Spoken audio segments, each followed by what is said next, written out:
Smoked duck with Chinese seasonings, a great flavor from the Far East. Cousin Dave's Chipotle chocolate ribs, bliss on a bone. Smoke roasted pears. You'll be amazed how the smoke intensifies the fruit's sweetness. Where there's smoke, there's fire. I'm Stephen Raichlen, and from the historic Esplendor Resort in southern Arizona, it's time to grill.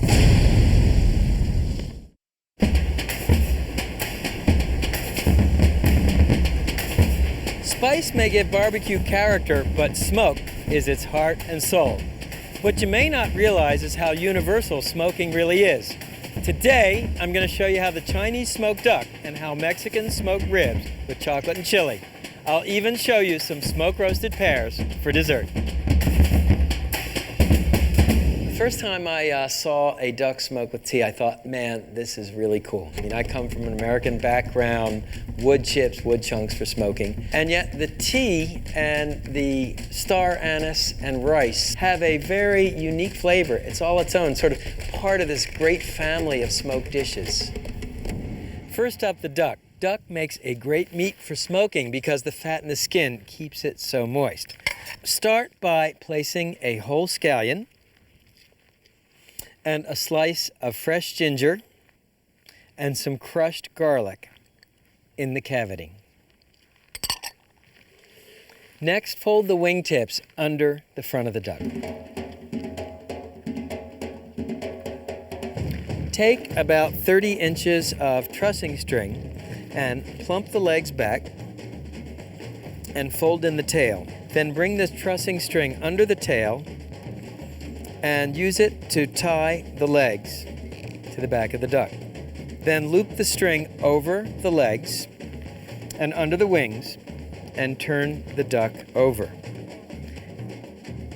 Next, loop the string through twice and pull the skin from the neck forward. Then pull the string tight,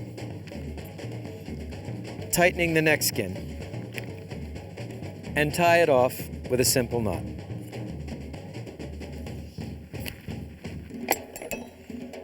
Cut off the ends and any excess neck string, and your duck is trussed and ready for smoking. Now, why do you bother trussing the duck? Well, first of all, it gives it a more pleasing form, and this also helps it cook more evenly. The next step is with a sharp implement like a carving fork to prick the skin all over. And the idea here is to prick the skin, but not the meat. This helps drain out the excess fat.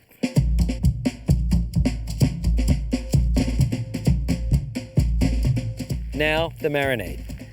The marinade starts with soy sauce and honey and sesame oil and finely chopped garlic. The last ingredient is 5 spice powder. It's a traditional Chinese seasoning. The formula varies from manufacturer to manufacturer. In general, the ingredients are star anise, cinnamon, pepper, ginger, and fennel. So we'll just add a couple of spoonfuls of 5 spice powder. Okay, now whisk the ingredients together.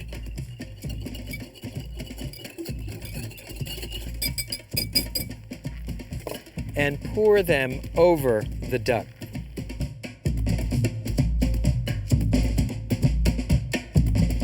Marinate the duck in the refrigerator for at least 4 hours, or as long as overnight. You know the drill. The longer the marinade, the richer the flavor. In the West, we do our smoking with wood chunks or chips, hardwood chips. In China, they use a mixture of black tea, rice, brown sugar, cinnamon sticks, and star anise. This is a very distinctive Chinese spice. It has a kind of smoky, licoricey flavor, and it grows in southeastern China and northern Vietnam. So add the star anise. Finally, for a fruity touch, a couple of strips of tangerine zest. And the zest, as we've said before, it's the oil-rich outer rind of the fruit. Now, simply mix these ingredients together with your fingers, breaking up any lumps in the brown sugar, and place them in a cast iron skillet or aluminum foil drip pan. Now let me show you the smoker. This is an upright box smoker. It looks a little bit like an old-fashioned refrigerator. There's a fire chamber at the bottom filled with lit charcoal, and that's where I'll place our smoking mixture.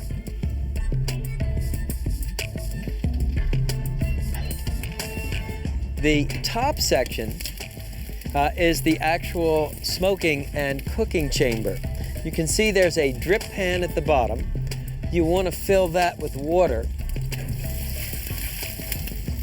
The water keeps the dripping duck fat from burning, and it also creates a moist environment, which will keep your duck moist. Now you put the duck in. This one marinated overnight. Then close the door, and the way you control the heat is by opening and closing these vents on the side of the firebox. Open gives you more oxygen, more heat. Closed, less oxygen, less heat. You can also use this damper on the chimney on top to help you control the heat. We're looking to cook the duck at about 275 degrees for about 3 to 4 hours. And this smoke is incredibly fragrant. You really get the star anise and the cinnamon.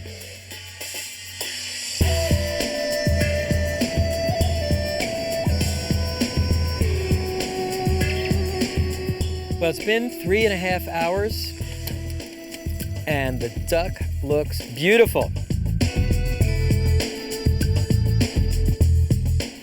And the way you test for doneness is use an instant read meat thermometer. You want to insert it into the deepest part of the thigh, not touching the bone. Chinese like their ducks well done. That would be about 175 degrees. Nailed it. The last thing you need to do is just remove the trussing string. And I've grilled some scallions with sesame oil and sea salt.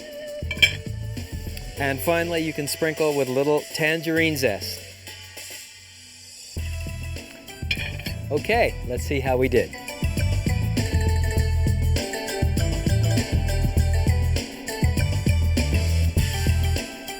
You know, the garnishes don't have to be real fancy. Just take a bunch of scallions, little sesame oil, salt and pepper, and grill the scallions. Great flavor. Takes 2 minutes to do. All right.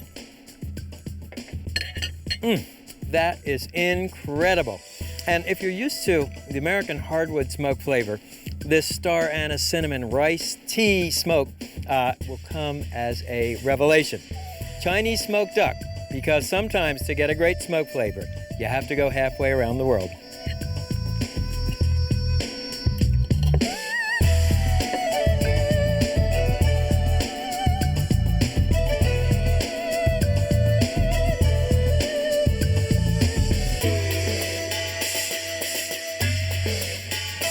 The idea of combining chocolate and chili with ribs may raise a few eyebrows, but in fact, it's a very ancient Mexican tradition.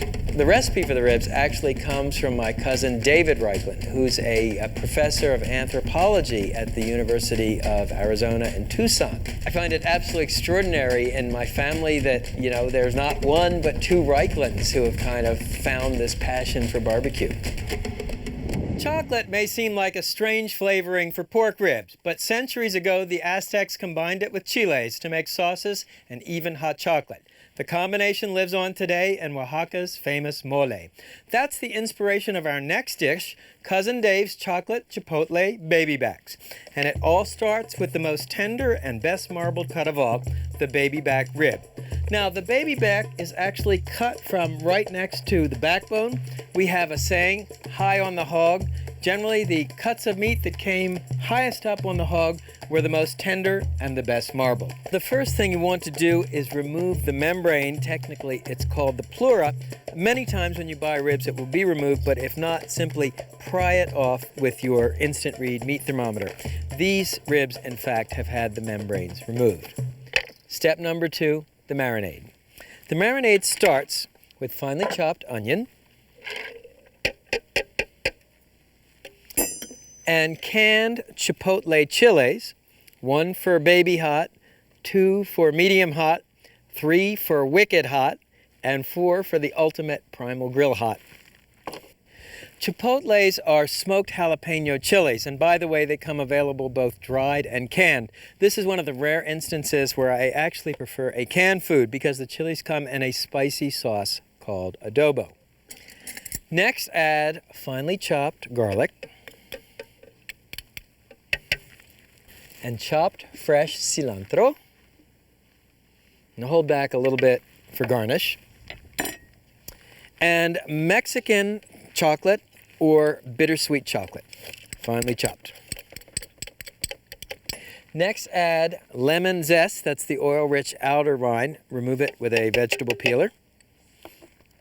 And brown sugar, chili powder, salt, lemon pepper, and a little bit of vegetable oil.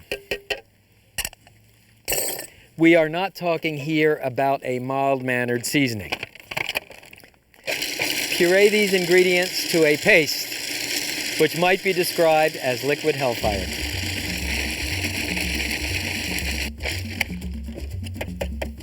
Now take your chocolate chile marinade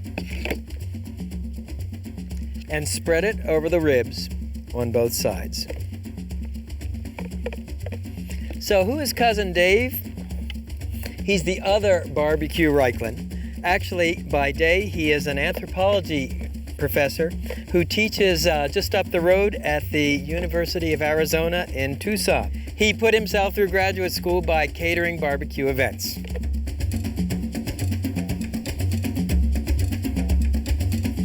Marinate the ribs in the refrigerator for at least 4 hours or as long as overnight.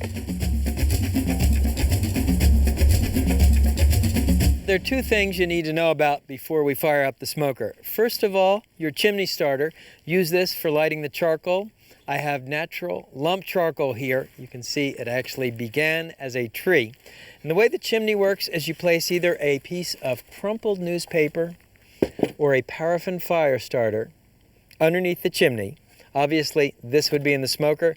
Light it, and in 20 minutes you'll have glowing coals. The advantage of using a chimney is that the metal shape funnels the heat upward, so the coals light uniformly. Second step, I have some oak wood that I've soaked for about an hour in beer. Now the smoker. This type of smoker is called a water smoker. The bottom piece is the fire chamber. So what you do is dump out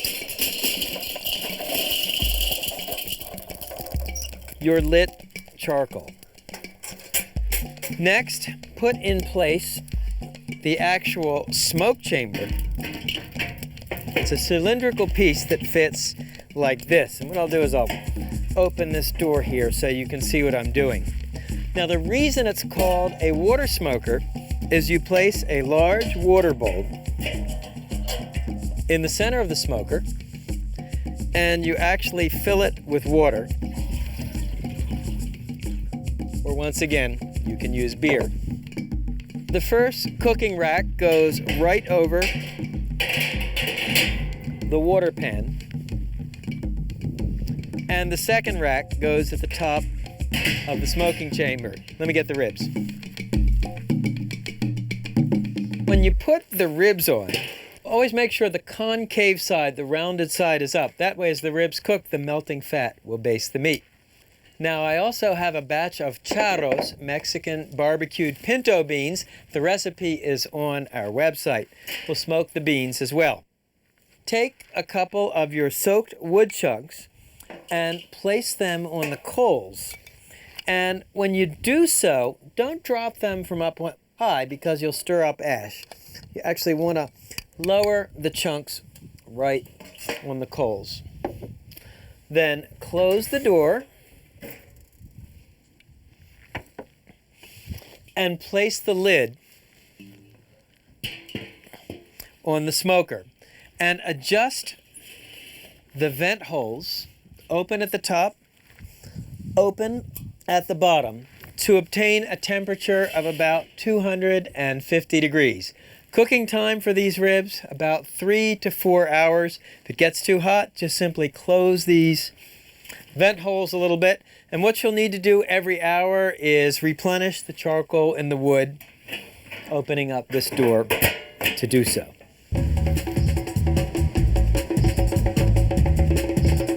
Fast forward 4 hours and check out these ribs.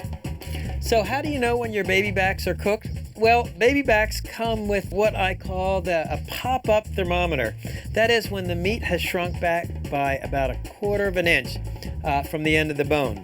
The other test, of course, would be to try and tear the rib apart, and it should come apart easily. Ribs should not fall off the bone.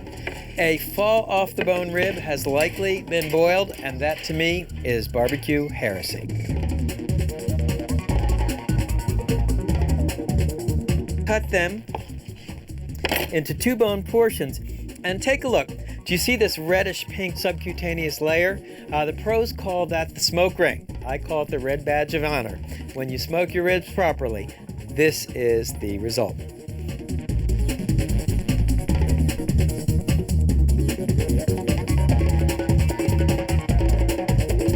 So you can see these ribs are tender but not soft. A good rib should have a little chew to it. That's why God gave you teeth. Now for the charros. They smell incredibly fragrant. So let's see how we did.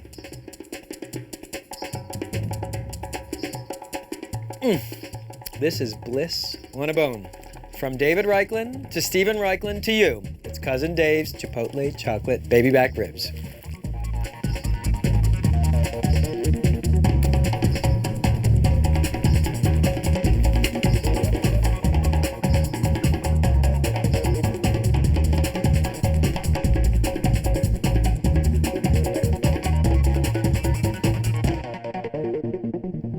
I'm a great fan of smoke-roasted desserts. The smoky flavor from the smoldering fruit wood helps bring out the sweetness of the fruit.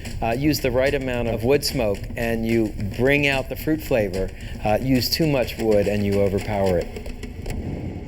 Grilled fruit is a popular dessert in Southeast Asia. Our last dish takes the idea to its ultimate extreme. Smoke-roasted pear stuffed with walnuts and ginger. You'll be amazed how the smoke flavor brings out the sweetness of the fruit. Step number 1, roll up some aluminum foil to make a foil grill ring.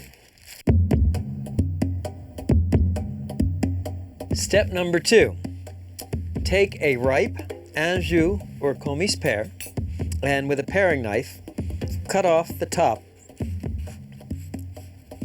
to make a sort of cap. Step number 3, using a vegetable peeler, remove the core and seeds from the pear. This dish is a variation on a baked apple, and you could, of course, smoke roast an apple in the same way. Once the seeds are removed, rub the cap of the pear with lemon and squeeze a little juice in the cavity. That will keep the fruit from discoloring. Next, the filling. The filling starts with cream cheese at room temperature. To it, add brown sugar, finely chopped walnuts, finely chopped fresh ginger, grated lemon zest, cinnamon, cloves, and nutmeg. Then, with a wooden spoon, cream the ingredients together.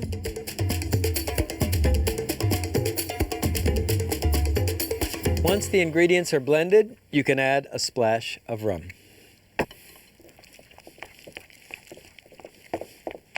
Now, there are 2 options for filling the pears. 1, you can take a couple of spoons and spoon the filling into the cavity. Or, if you have a lot of pears to stuff, take a heavy plastic bag and put it in a glass, then spoon in the filling.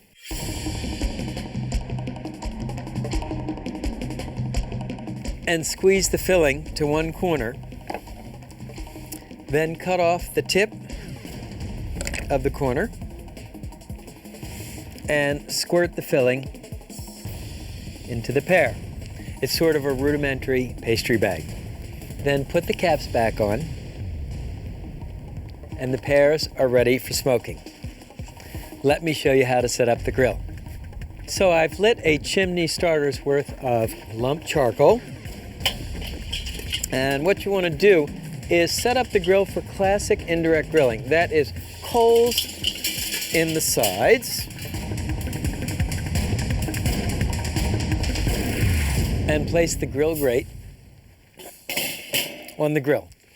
Now, take the pears in their drip pan and place them in the center. Classic setup for indirect grilling, coals on the outside, food in the center.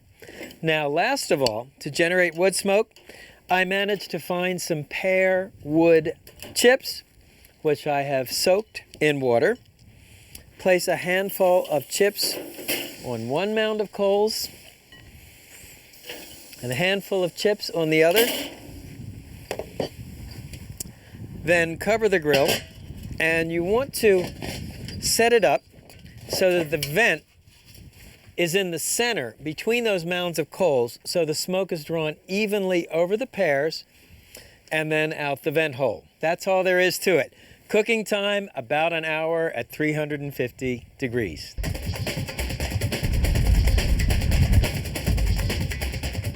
It's been an hour and the pears look cooked, but to test, gently squeeze the sides. They should be softly yielding. Bingo.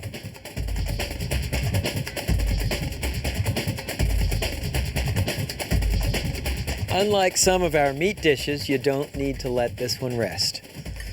So let's cut it in half. Look at that.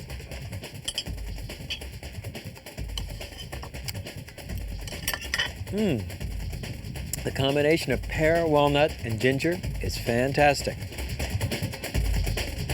So there you have it. Tea smoked duck, chocolate chipotle ribs, smoke roasted pears. It's up in smoke on Primal Grill. See you next time.